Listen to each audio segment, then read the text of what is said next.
Eu saúdo a amada igreja com a paz do Senhor Jesus, amém. Soberano Deus, maravilhoso Pai, Pai amado, Pai querido, quero te agradecer por esses dízimos, essas ofertas colocadas aqui, Pai, para ti, para te abençoar cada vez mais. Que o Senhor, Pai, possa dar oportunidade àquelas pessoas que estão desempregadas, Pai, que o Senhor venha abrir portas e que essas pessoas possam também contribuir e dizimar na casa do Pai. É assim que eu te oro e te agradeço, em nome de Jesus. Amém? Amém. Agora a palavra está com o embaixador de Jesus Cristo, irmão Gerson.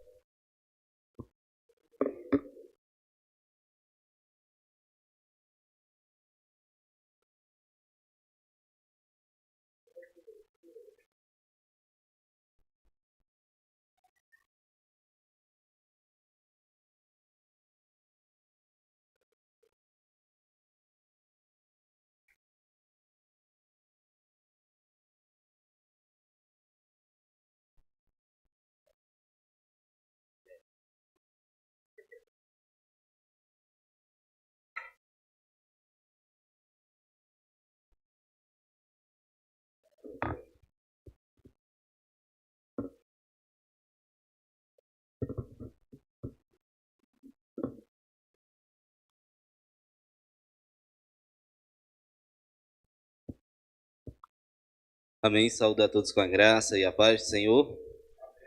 E louvado seja Deus, adorado seja o nosso Criador por mais uma noite. Mais uma noite que o Senhor nos concede de entrarmos na sua presença, de aprendermos juntos um pouco mais acerca da sua palavra, acerca daquilo que Ele tem para cada um de nós. Amém? Vamos dar continuidade ao estudo, o estudo que estamos trabalhando, que estamos meditando na carta do apóstolo Paulo à igreja dos Tessalonicenses, capítulo 3. Pois dos memes, a pessoa fica com medo de errar esse nome, Tessalonicenses.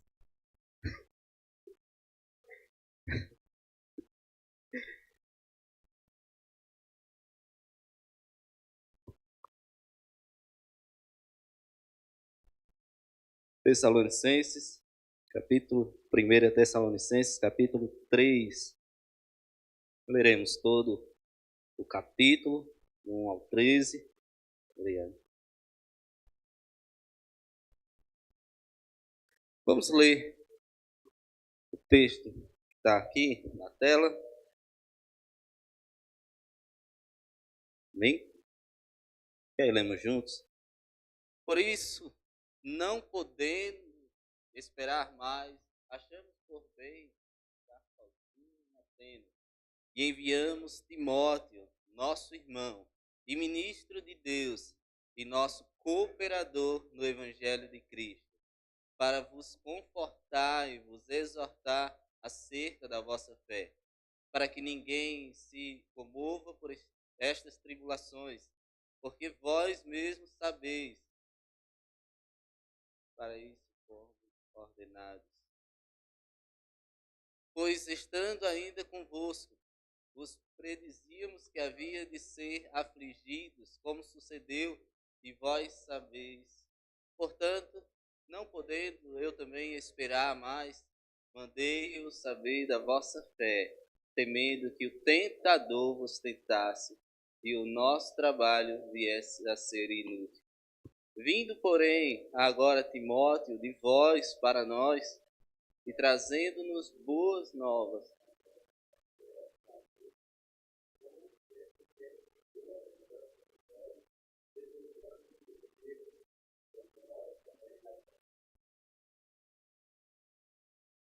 por essa razão, irmãos, ficamos consolados acerca de vós, em toda a nossa aflição e necessidade, pela vossa fé, porque agora vivemos, se estáis firmes no Senhor, porque a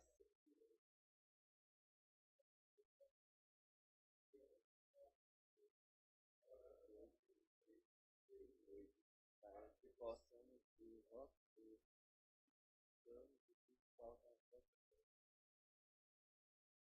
ora, o mesmo nosso Deus e Pai, e nosso Senhor Jesus Cristo, caminho do nosso Pai, que conosco também, faça que Deus para Deus.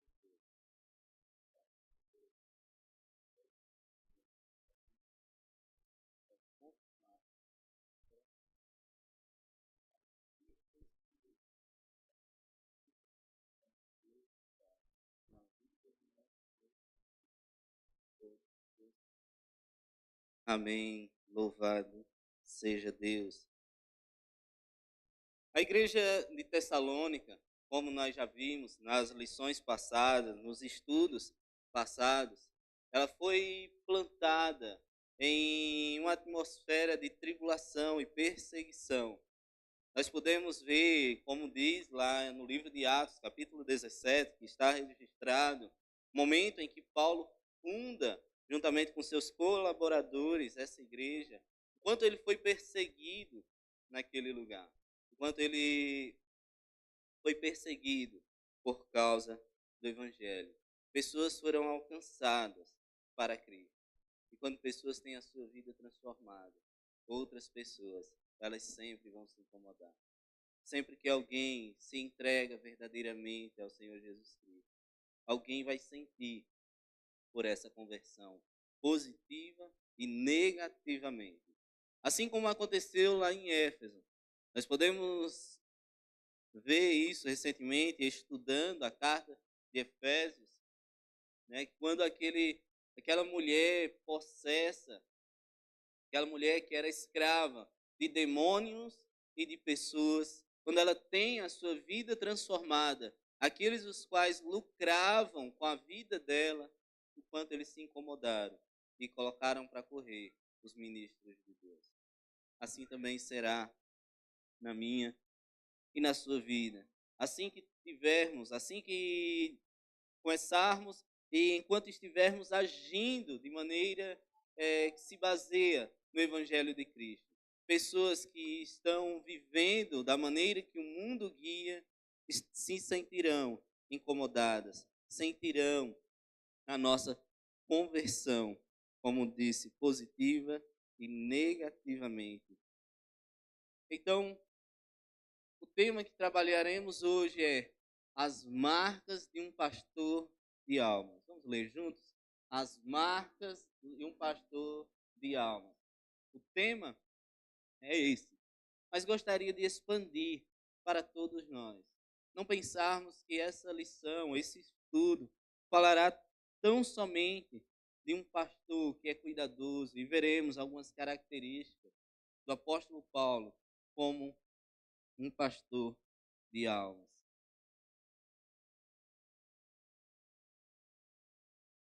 O Wisby, ele vai dizer que os 2 primeiros capítulos dessa carta, o apóstolo Paulo mostrou como a igreja nasceu e como ele a pastoreou, como ele cuidou dela, como ele se refere a ela, dizendo que ele é como uma mãe para aqueles crentes e como um pai. Como ele é como uma mãe que acaricia e cuida do seu filho, e como um pai que tem todo o cuidado de proteção daqueles que ele ama. E agora, ele trata do passo seguinte no processo do amadurecimento, como a igreja deve se manter firme em sua posição em meio às tribulações. Veremos como as tribulações, elas são prejudiciais muitas vezes para a igreja de Cristo. O quanto muitas vezes ela tem um lado positivo e tem um lado negativo. Tem pessoas que no momento da aflição, no momento da angústia, ela clama ainda mais a Deus. E outras, elas se dispersam, elas abandonam ao Senhor. Nós veremos isso na lição de hoje. A firmeza da fé dos crentes tessalonicenses é o grande foco deste capítulo. 5 vezes nos 10 primeiros versículos, Paulo fala sobre a fé daqueles irmãos. palavra-chave é confirmar. O pensamento-chave pode ser encontrado na explosão de alívio de Paulo, como nós veremos quando ele recebe a mensagem dos irmãos daquela igreja. A mensagem trazida pelo jovem pastor Timóteo acerca dos irmãos daquela igreja.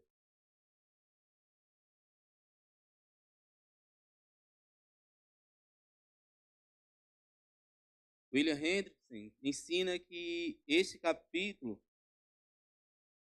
constitui-se em uma só unidade, em que os 5 primeiros versículos, quanto os restantes, se ocupam de Timóteo. O que Paulo levou a enviar aquele jovem pastor e o conforto produzido pelo seu relatório, concluindo com um fervoroso desejo que quase chega a ser uma oração. Nós vamos ver acerca do envio do apóstolo Paulo, o jovem pastor Timóteo, até aquela igreja, querendo saber notícia e querendo levar notícia acerca do motivo que Paulo não pôde estar com ele, não pôde estar regressando, como ele fala nessa carta, no capítulo em que nós lemos, o quanto ele fica regozijado, o quanto ele se alegra em receber a mensagem de Timóteo acerca daqueles irmãos, o quanto eles continuam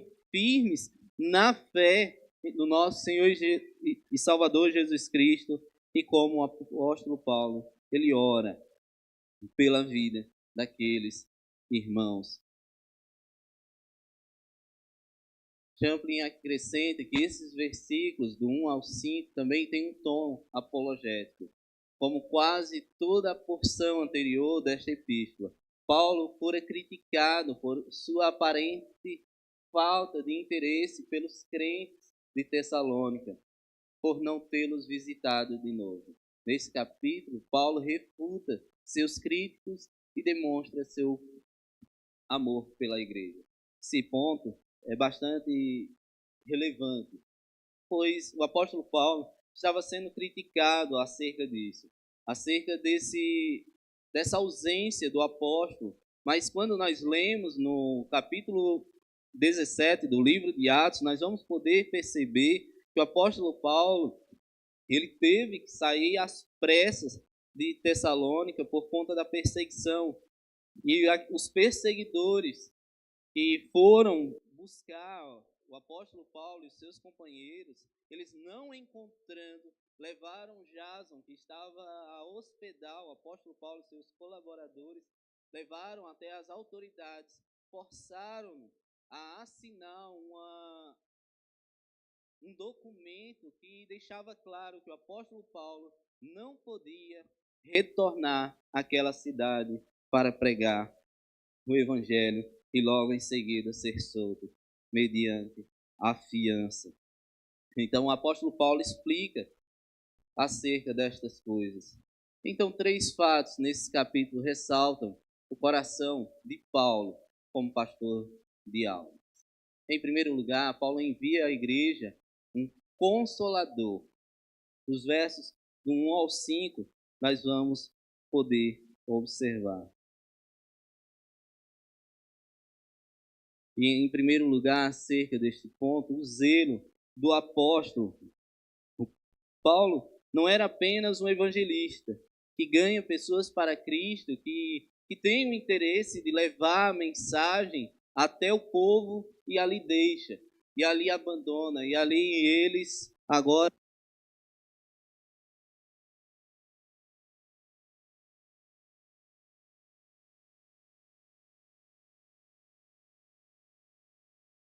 ele não era esse tipo de missionário. Ele não estava apenas interessado que pessoas tivessem um encontro com o Senhor Jesus, mas ele tinha o profundo desejo que eles estivessem firmes. Ele tinha um desejo sincero de que aqueles irmãos seguissem firmes na caminhada. Ele não as deixava sem assistência espiritual, pois ele vai em busca de novos campos. ele era também um pastor que velava pelas ovelhas. Uma mãe, como ele se declara no capítulo 2, para aqueles irmãos que nutria e acariciava seus filhos, e um pai que gostava de estar perto dos filhos para ensiná-los. Era esse o cuidado do apóstolo Paulo com aqueles irmãos. Como alguém que tinha um afeto, alguém que tinha um carinho enorme por aqueles irmãos, chegando a declarar que a alegria dele, a coroa dele é ver os irmãos, aqueles os quais ele pregou o evangelho, estivessem firmes e alicerçados na mensagem que ele pregou. Ele estava pronto, não apenas a dar às pessoas o evangelho, mas também a própria vida. O apóstolo Paulo, ele não estava preocupado apenas com que aqueles irmãos estivessem recebendo a mensagem do Senhor. Não era apenas esse o cuidado daquele apóstolo, mas a tal ponto dele não se considerar mais nada, chegando a tal ponto, se necessário fosse, entregar a sua própria vida. Era esse o cuidado, era esse o zelo do apóstolo Paulo por aqueles irmãos. Se necessário fosse, ele estava pronto para dar a sua própria vida. E nós precisamos ter isso em mente. Nós precisamos estar prontos para entregar a nossa própria vida pelo nosso irmão em Cristo. Às vezes nós pensamos que isso seria uma tarefa tão apenas de um pastor, do nosso líder. Mas a palavra do Senhor diz que nós precisamos considerar o nosso próximo superior a cada um de nós. Esse é o sentimento que devemos ter para com o nosso próximo. Esse é o sentimento que devemos ter para com o nosso semelhante. O sentimento em que teve Cristo pela sua igreja. Amém? Posso seguir? Se alguém tiver alguma dúvida ou algum acréscimo, pode ficar à vontade, tá certo? Se eu souber, eu vou responder, e se não, eu vou ter que dizer, eu não sei. Amém? Mas eu garanto que eu vou pesquisar e depois eu posso tentar trazer a resposta. Amém? Posso seguir? Alguma dúvida ou algum acréscimo? Emanuel, Dami?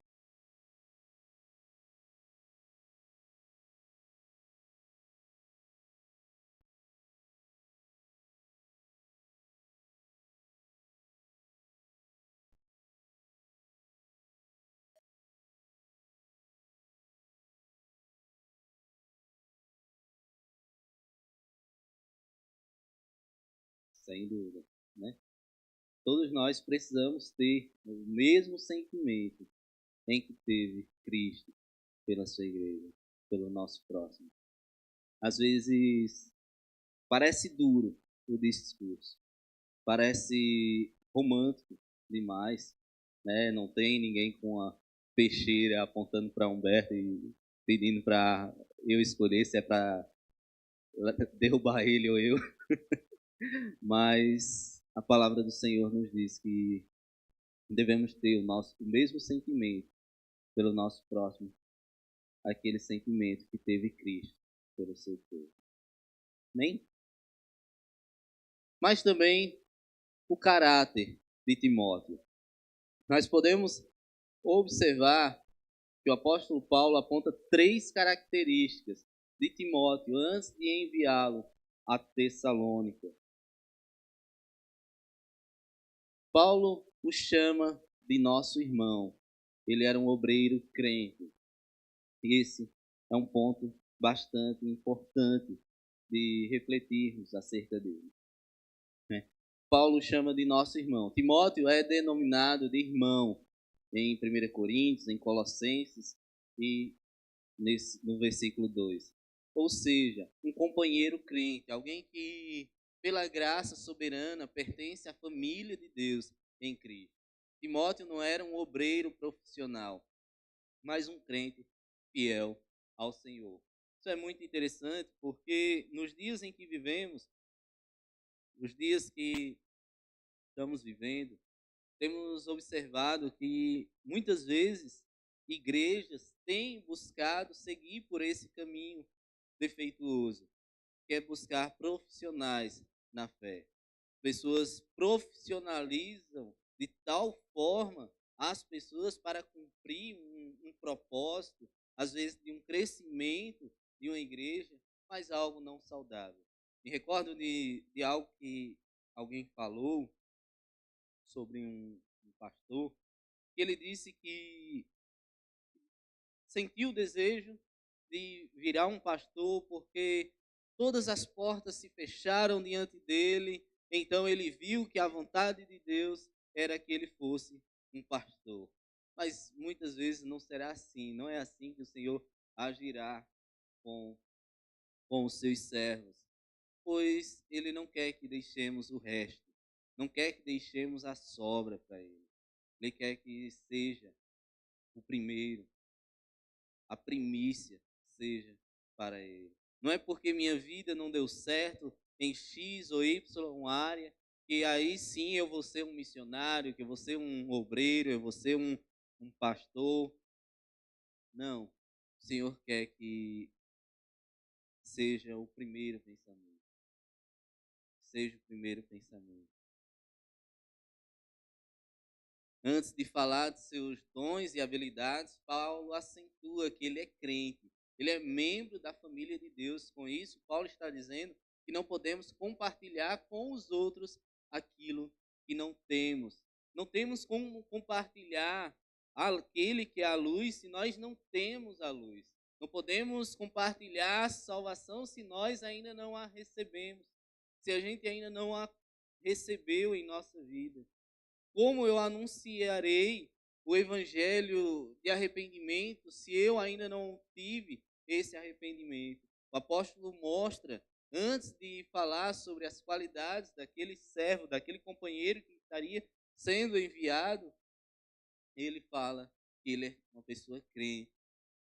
Não podemos conduzir o povo de Deus a uma experiência profunda com Deus se nós mesmos não temos intimidade com o Senhor. A vida do ministro é a base do seu ministério. A vida do ministro é a base do seu ministério. Alguém que não recebeu a salvação do Senhor. E nisso eu não quero limitar o agir de Deus, eu não quero limitar o poder soberano de Deus, pois ele pode falar e convencer pessoas. Não é isso que estou falando. Estou falando de um envio de alguém para ajudar uma igreja, como o apóstolo Paulo menciona, que está enviando. Amém? A igreja evangélica vive hoje uma grande crise de liderança pastoral. Há pastores não convertidos no ministério que pregam aos outros a salvação, mas nunca foram transformados pelo evangelho. Há pastores não vocacionados no ministério. Gente que entrou para o pastorado com a motivação errada, está no lugar errado e fazendo a obra de Deus de forma errada. Há pastores doentes emocionalmente no ministério. Precisavam ser cuidados, mas estão cuidando dos outros. Há pastores preguiçosos, avarentos, apáticos e até na prática de pecados escandalosos no ministério. Timóteo era crente e ele tinha um caráter aprovado. É esse o testemunho que o apóstolo Paulo dá acerca de Timóteo. É esse o testemunho que o apóstolo Paulo dá acerca desse jovem irmão em Cristo chamado de Timóteo. Mas também nós podemos observar que ele era um obreiro, ele era um servo, como declara o verso 2. Timóteo tinha a mentalidade de servo. A palavra ministro, utilizada por Paulo, vem do grego diáconos, que significa servo. Timóteo sempre se colocou como um servo nas mãos de Deus para estar aonde mandava, onde o apóstolo Paulo o enviava, ele estava pronto para ir. Paulo enviou a Tessalônica, como vimos no texto, no verso 2. Ele enviou a Corinto, como declara no capítulo 16 da primeira carta aos Coríntios. Enviou a Filipos, como diz Filipenses 2:19. Timóteo não pensava em si mesmo, mas em cuidar dos interesses do povo de Deus. O ministério para Timóteo não era uma plataforma de prestígio pessoal, mas um instrumento para servir ao povo de Deus. Timóteo estava a serviço de Deus e dos irmãos, e não a seu próprio serviço. Timóteo ele não estava buscando seus próprios interesses. Ele estava pronto para ir onde o Senhor o enviasse. Ele estava pronto para se colocar na obra de Deus e ao serviço do Senhor. Ele estava no ministério para dar algo e não para receber algo. Ele pastoreava a igreja para servir e não para ser servido. Era esse o posicionamento de Timóteo. Era essa a conduta, era essa forma que Timóteo agia acerca da igreja. Ele estava pronto para servir. Com certeza ele aprendeu aquilo que lhe fora dito acerca do seu Senhor, que veio para este mundo para ser servido. Foi para isso? Não, para servir. E nós, como servos, precisamos estar prontos para servir. Precisamos estar com o coração desejoso, com o desejo ardente para servir. Às vezes nós pensamos em servir com certos interesses, às vezes em busca de um cargo, às vezes em busca de alguma vantagem, mas nós precisamos ter o sincero desejo, tão somente, de servir. E quando nós compreendemos a quem estamos servindo, esse serviço será uma honra. Esse serviço não será de peso para nenhum de nós, mas sim será de alegria. Serviremos com alegria quando pensarmos, mas eu estou servindo ao Senhor Jesus Cristo. Não pensaremos, não, mas X ou Y está querendo se apoiar demais em você, está querendo sugar suas energias. Não, nós estamos aqui pelo Senhor. Estamos prontos para servir, porque é para o Senhor, é para que o nome do Senhor seja glorificado, porque amamos ao Senhor. Amém?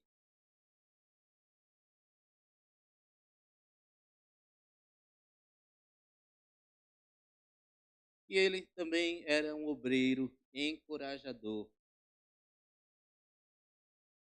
Paulo deixa claro o propósito de enviar Timóteo aos crentes de Tessalônica para, em benefício da vossa fé, confirmar-vos e exortar-vos diante da feroz perseguição e da sinistra campanha de calúnia do lado de fora e também da falta de maturidade intelectual, moral e espiritual dos crentes tessalonicenses. A missão de Timóteo era perfeitamente apropriada. Um certo estudioso diz que as palavras confirmar e exortar descrevem sim com uma bagagem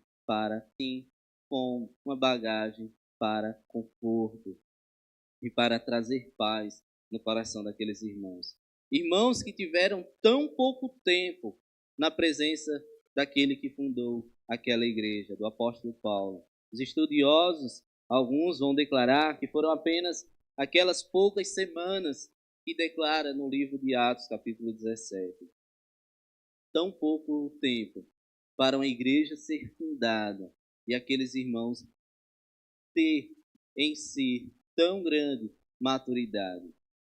Então, Timóteo estava ali fora enviado para consolar também aqueles irmãos, encorajar, trazer uma palavra de ânimo para eles. Muitas vezes nós pensamos, né, que ser um líder, estar em uma posição de liderança, estar na igreja, é tão somente em olhar para o lado e querer exortar X a Y que está agindo de uma maneira tão errada ou tão contra o Evangelho. Mas precisamos saber como agir, precisamos saber como exortar, precisamos saber a hora de exortar e a hora que o irmão está precisando de um consolo, de um novo ânimo. Quantas e quantas vezes nós mesmos precisamos de uma palavra de ânimo, nós precisamos ouvir uma mensagem vinda da parte de Deus pela vida dos nossos irmãos em Cristo. Quantas e quantas vezes você ou eu mesmo mandamos uma mensagem para alguém ou chegamos para conversar com alguém, trazendo uma palavra de ânimo, de conforto, de motivação. Nós somos família na fé. Nós somos irmãos em Cristo. Precisamos estar prontos para quando o nosso irmão estiver abatido, desmotivado, desanimado, estar pronto para estar ali ao lado dele. Porventura não fora isso que declarou o pregador quando disse que é melhor serem dois do que um. Nós precisamos estar prontos para ajudar os nossos irmãos quando eles estiverem desanimados.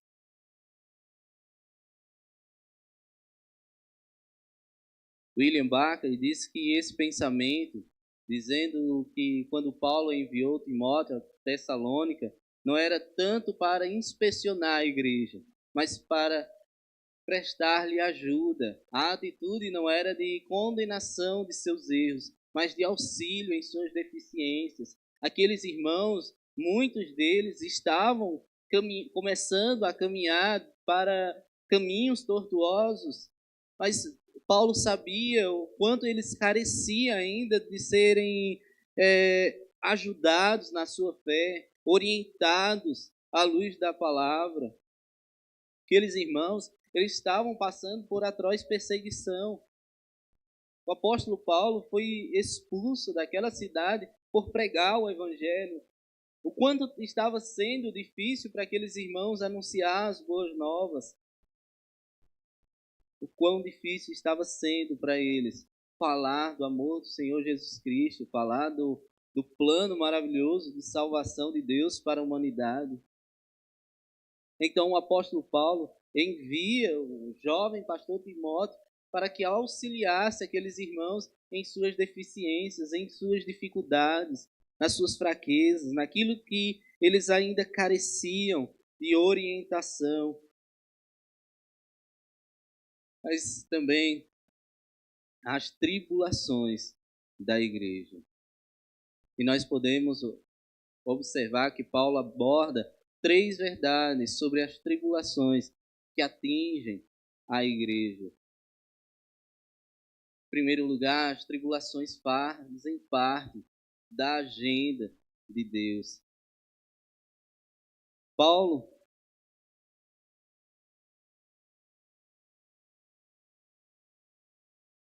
já havia alertado a igreja sobre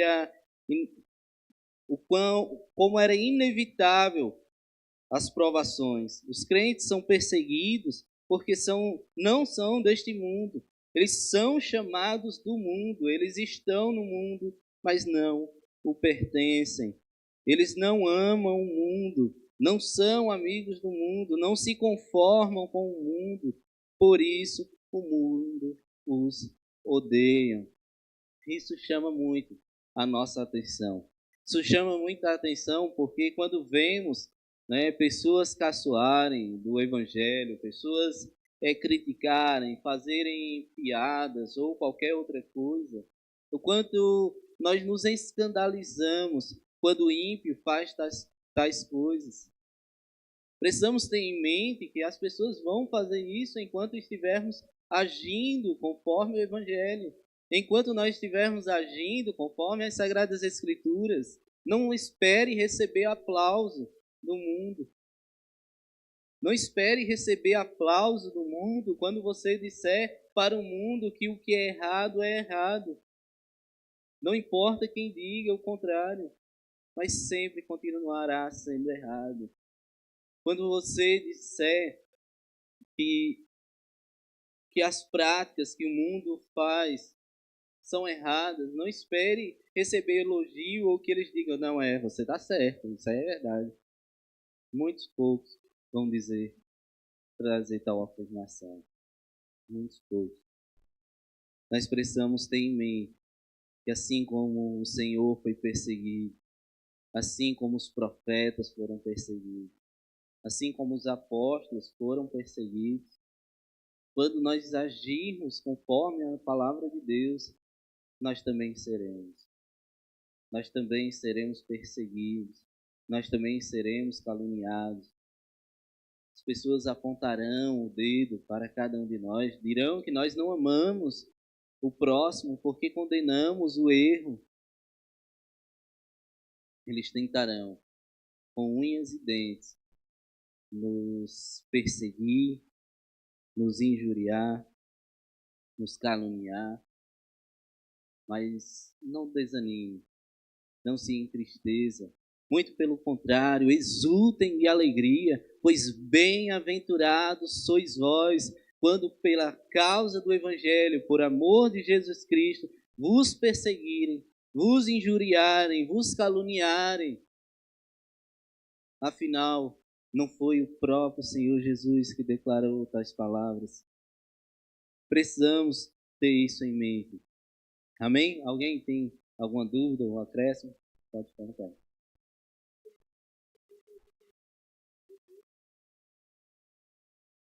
Tem algo errado.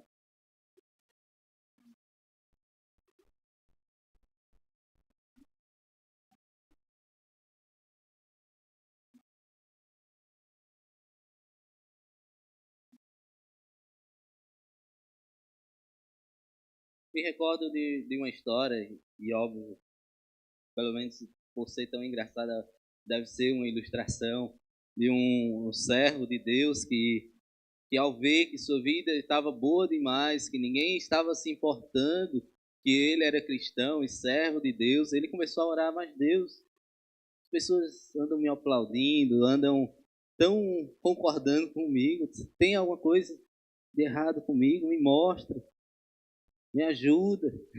Aí pensar que não, ele leva uma pedrada e diz, obrigado Deus, que agora eu sei que eu estou andando seguindo a tua vontade. Isso parece um exagero, parece algo cômico, mas as pessoas vão ir contra nós, irão contra as nossas palavras, irão contra as nossas atitudes quando estivermos agindo conforme o Evangelho, conforme as Sagradas Escrituras. Dami?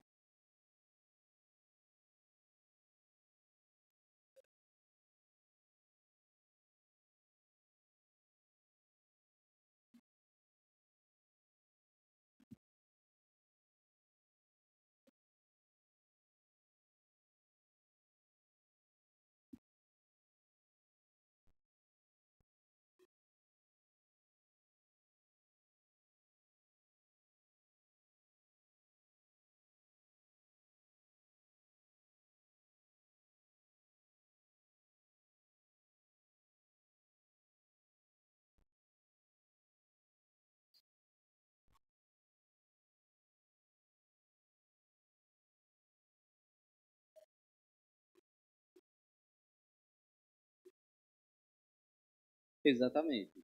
Às vezes nós queremos adaptar, né, trazer uma linguagem bonitinha, trazer algo que o povo queira ouvir, né, mas o Senhor Jesus, ele confrontou os erros, os profetas, os apóstolos diante da liderança da época, eles quando confrontados acerca do que pregavam sobre o Messias, sobre o Nazareno que foi morto e ressuscitou, quando exortaram a eles e os confrontaram para que eles não mais pregassem acerca desse Cristo, desse Senhor Jesus, desse Jesus de Nazaré, o que é que eles declararam?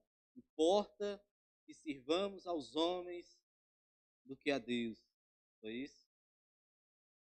Não. Eles declararam: importa-nos que sirvamos a Deus e não aos homens.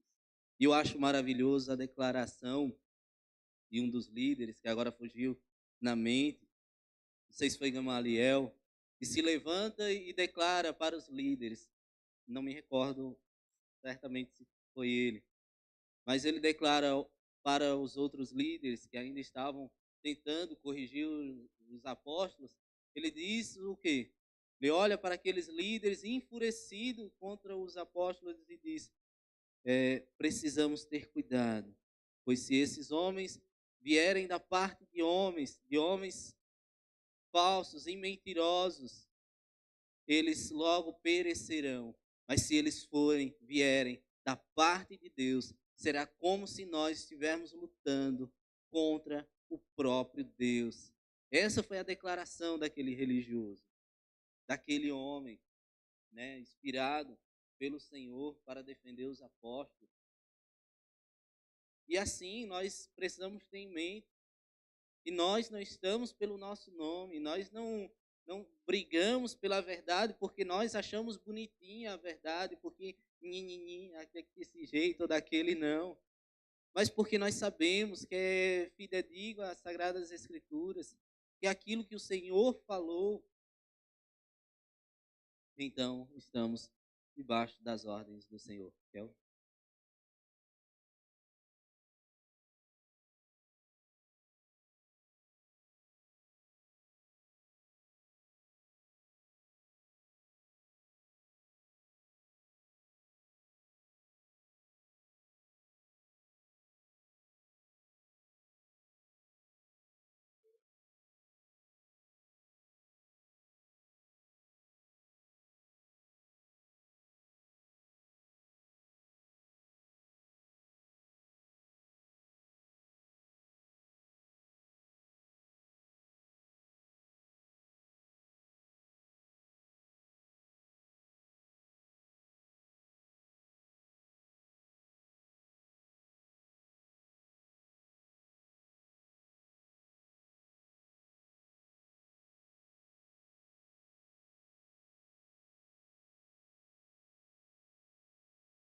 Olha, o Tiago, ele vai declarar, né, que se nós tivéssemos por motivo de toda alegria passar por várias provações.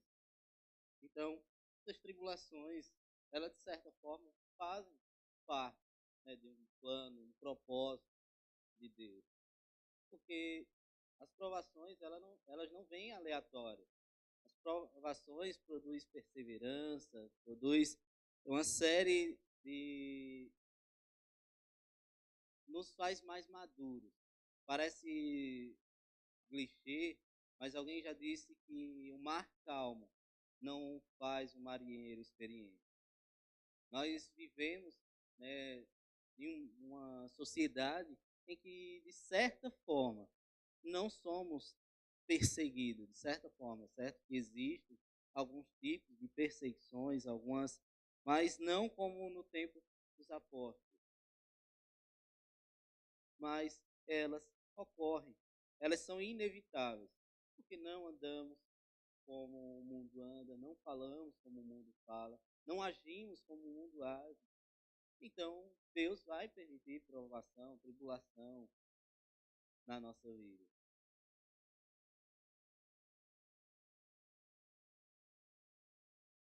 Pelo próprio Deus.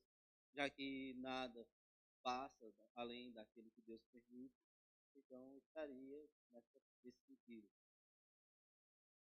Aline?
quer atrair multidões.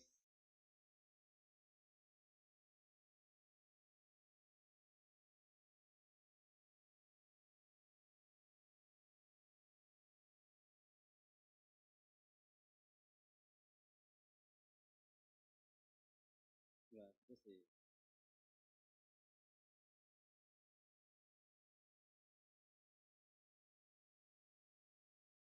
Vamos abrir alguns textos para vermos um pouco mais e avançar, mas já que frisamos um pouco esse tema, também poderia abrir Filipenses 1:29, por favor. Ivaldo, 1 Pedro 4:12 ao 16. Kelvin, João 16:33. Esdra, fala igual o pastor para acordar, Romanos 5:3. E Varneck, 2 Timóteo 3:12. Foi?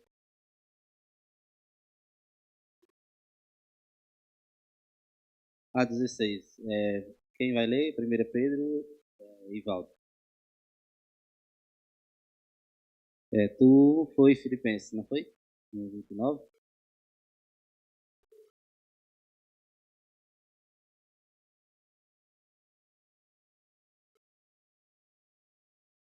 Exatamente. É um privilégio. Interessante, somente fazer uma breve, lembrei agora, lá em Atos, quando Deus envia o seu servo até o apóstolo Paulo, né, para orar pela vida dele, ele vai declarar, né, que ele fosse até Paulo, porque era para ele saber o quanto era importante para que ele sofresse, parafraseando o texto, sofrer pela causa do Evangelho. Ivaldo, primeira Pedro, né? 4:12 ao 16.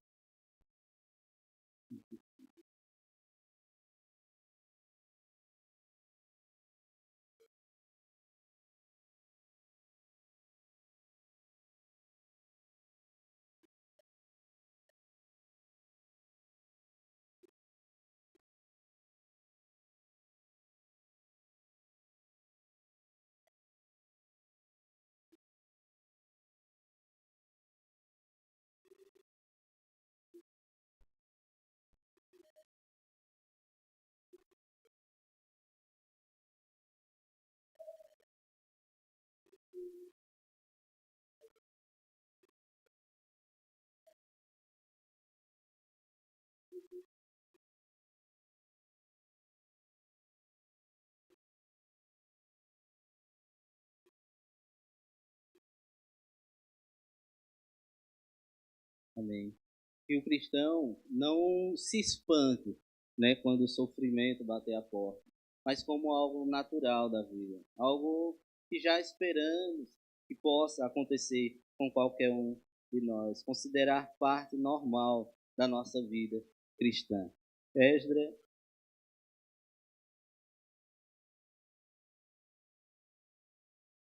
o teu foi João, foi? João foi Kelvin. Pronto, Kelvin. João 16:33.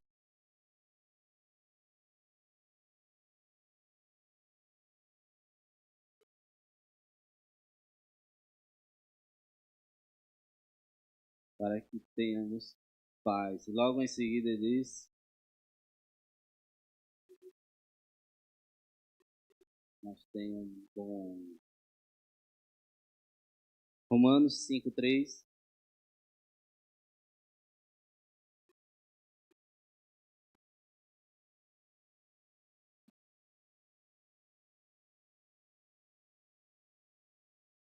As tribulações trazem inquietações à igreja.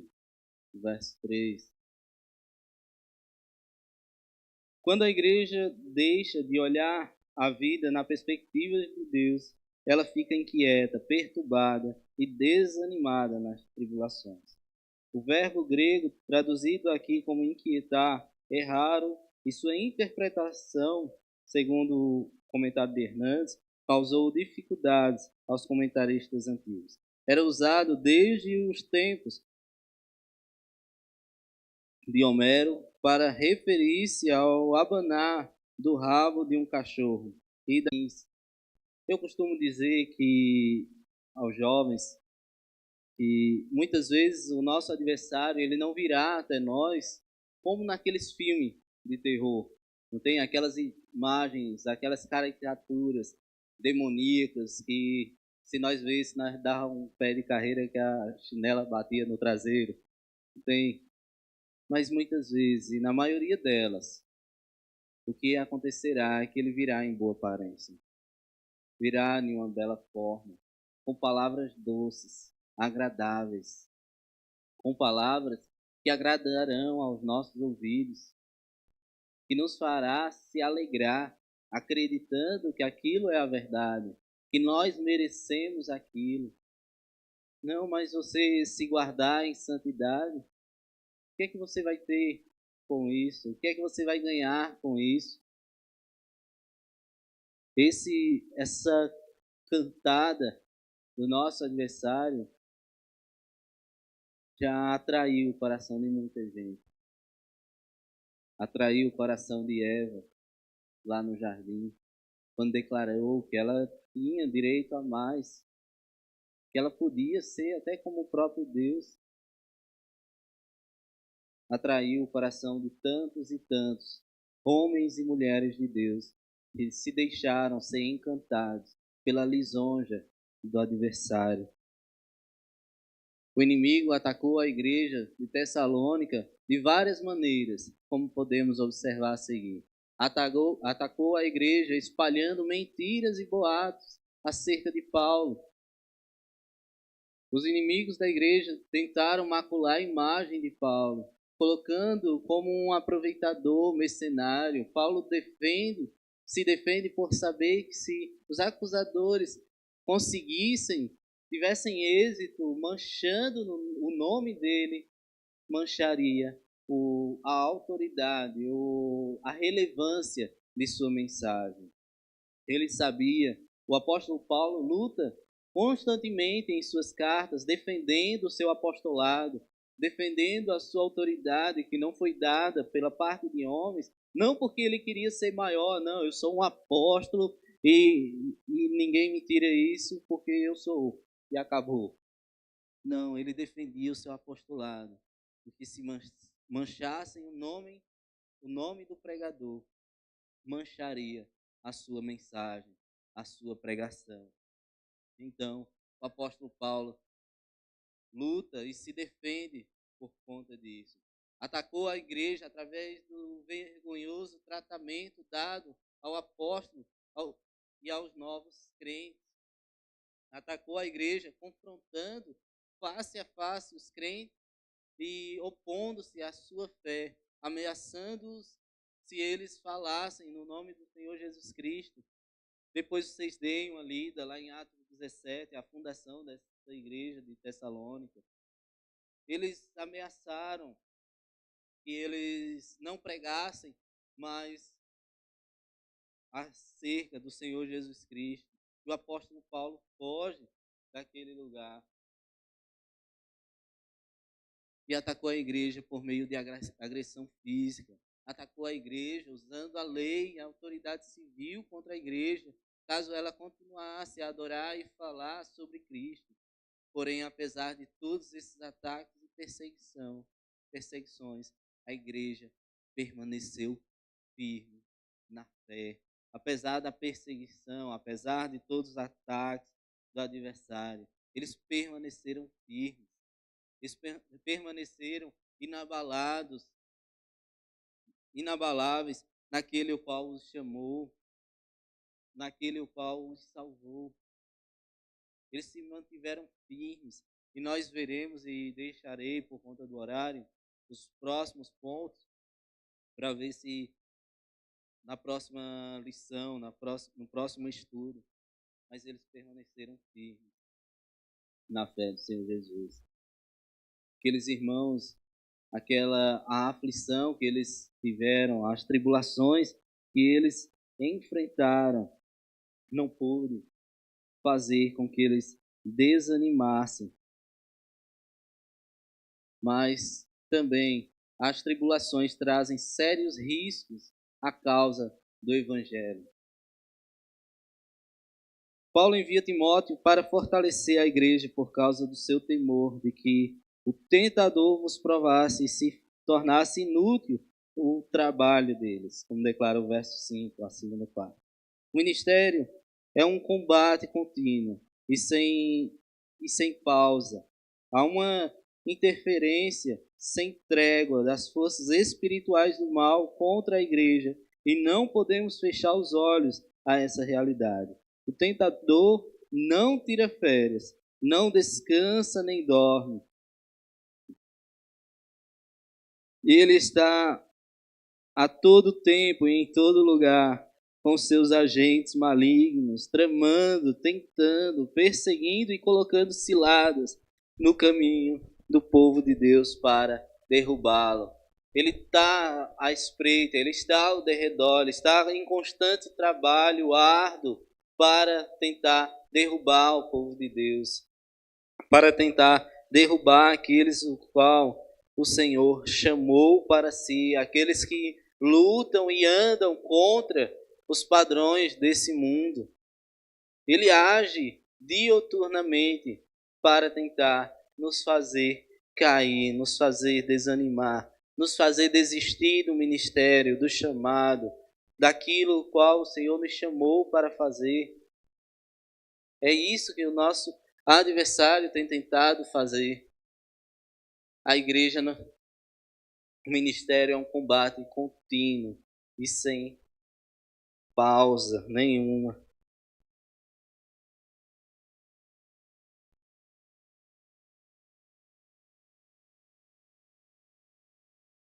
Então, nós precisamos estar atentos e vigilantes quanto à astúcia, à luta constante, à batalha constante do nosso adversário contra a nossa vida, contra a causa do Evangelho. Quantas e quantas pessoas têm desanimado. Muitas vezes nós queremos dizer que é por bobagem. Às vezes uma palavra falada da forma errada. Às vezes uma atitude que o nosso irmão não gostou e já quer desanimar. Precisamos estar atentos.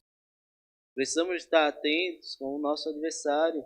Estar constantemente trabalhando para tentar derrubar o povo de Deus.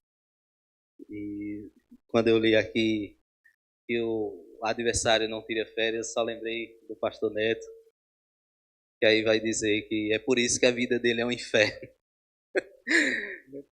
Mas ele trabalha constantemente para tentar derrubar aqueles que glorificam ao nome do Senhor. E se nós temos vivido uma vida segundo o Evangelho, se vivemos de maneira digna do Evangelho, o adversário não vai se contentar, ele não vai parar. Se nós vivemos de qualquer forma, não se preocupe. Se nós vivemos desleixadamente, não se preocupe. Alguém já disse que uma árvore sem fruto, ela não é apedrejada, ela não é açoitada.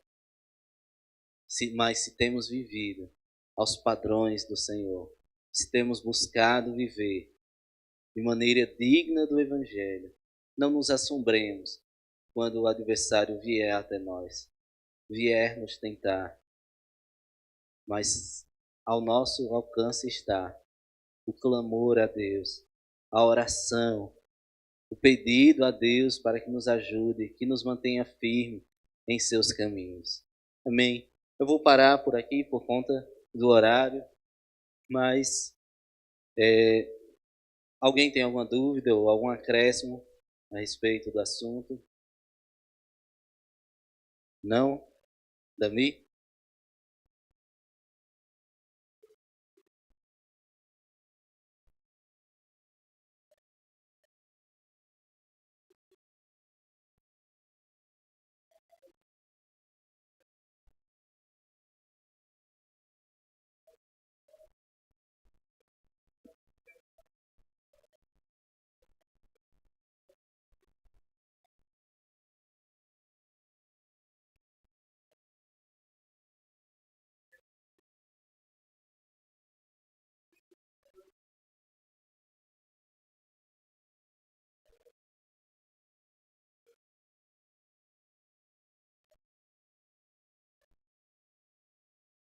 esvaziar nossa fé e a nossa confiança nele.